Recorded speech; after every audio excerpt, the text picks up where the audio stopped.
This is the 2000 kP power supply generator and the digital pulse modulator.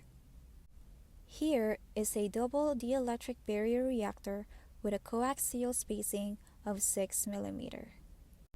Now let's take a look at the discharge status for your reference.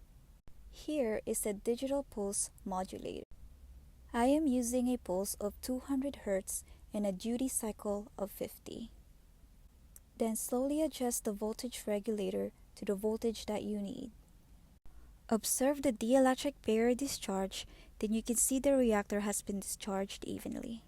When we adjust the duty cycle of the pulse modulator, you can see the changes of the reactor's discharge if it's more strong or more weak. Here is an example. For example, if the duty cycle is set up as 80% on the pulse modulator, then you can see the discharge status of the reactors. Then here, we reduce the duty cycle so you can see that the discharge status decreases evenly. The power current on the plasma generator also changes, and this can be controlled by the digital control of the pulse modulator. For the frequency on the plasma generator, changing its frequency can also change the power current. When the frequency changes, the pulse modulator won't change, but the power current will change very small.